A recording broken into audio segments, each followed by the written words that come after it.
প্রিয় দর্শক, এই মহিলাটির মুখের ভাষাটাই দেখুন, লজ্জা থাকা উচিত। প্রথমে ভিডিওটি দেখুন। আর ওই ভাওতাবাজি গুটকা করো তো কিছু করে না, শুধু মিথ্যা কথা বলে যাচ্ছে, ফোনে চিটিংবাজি করে যাচ্ছে।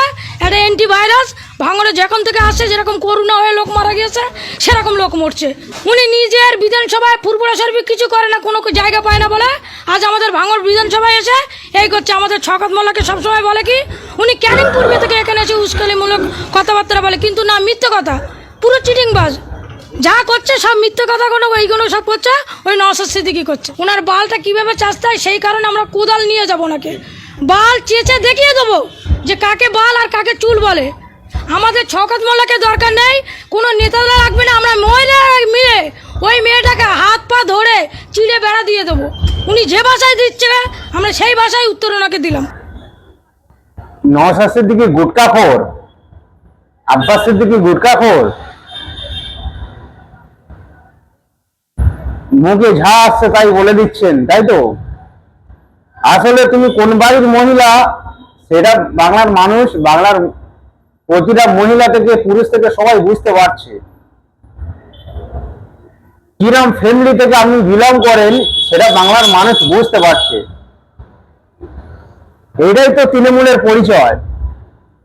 একটা মহিলা হয়ে ক্যামেরার সামনে এমন ভাবে কথাটা বলছেন, একটু লজ্জা করা উচিত ছিল আপনার। আপনাদের লজ্জা শরম থাকবে কি করে? ওই যে বলেছি না, একটা তিরপলের জন্য 200টা টাকার জন্য আপনারা কাউকে যদি গালি দিতে বলা হয়, আপনারা তার মামাসে উদ্ধার করে দিবেন। আপনারা সেই ব্যক্তি, চটিচাটা ব্যক্তি। ওই চোরের ঘরের জন্ম আপনাদের, বুঝতে পেরেছেন? মহিলা বলে বেশি কিছু বলছি না, তবে এটা তোমার জায়গায় যদি কোনো পুরুষ হতো তার জবাবটা ঠিক মতন আমি দিয়ে দিতাম।